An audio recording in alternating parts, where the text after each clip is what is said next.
Lubog pa rin sa baha ang maraming lugar sa Naga City kaya't meron pa rin mga nanatili sa mga evacuation centers.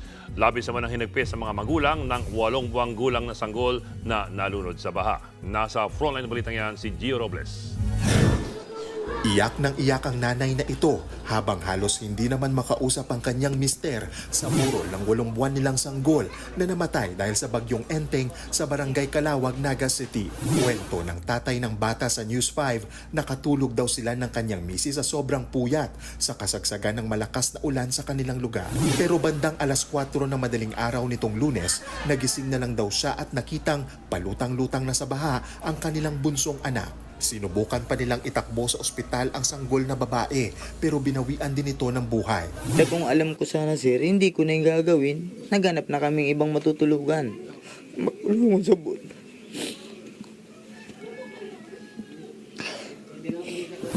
Kabilang ang kanilang anak sa 2 nasawi sa Naga City sa gitna ng pananalasa ng bagyong Enteng. Ayon sa Naga City LGU, sobra-sobrang ulan ang ibinuhos ng bagyo sa kanilang lungsod.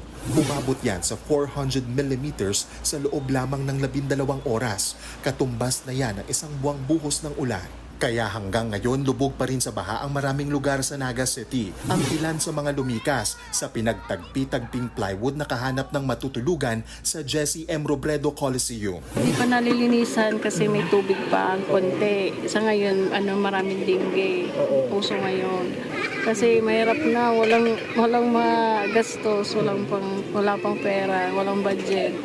Mahirap ang buhay ngayon. Abala naman sa paglilinis ng binahang bahay ang ilang nakauwi gaya ni Moises. Halos wala silang nailigtas nang tumaas ang tubig. Nung matapos mahinto na yung ulan, bigla pong taas yung tubig. Natutulog kami dyan. Biglang taas hanggang dito.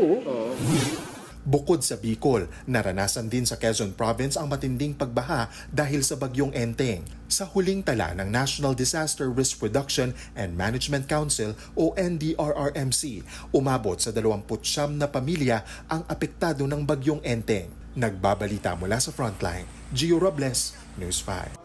Mga kapatid, Ed Lingaw po, maging maalam at may pakialam sa mga napapanahong balita sa ating bansa. Para sa mas malalimang pagtalakay at paghimay sa mga issue at headlines, tumutok lamang at pag-subscribe sa social media pages ng News 5.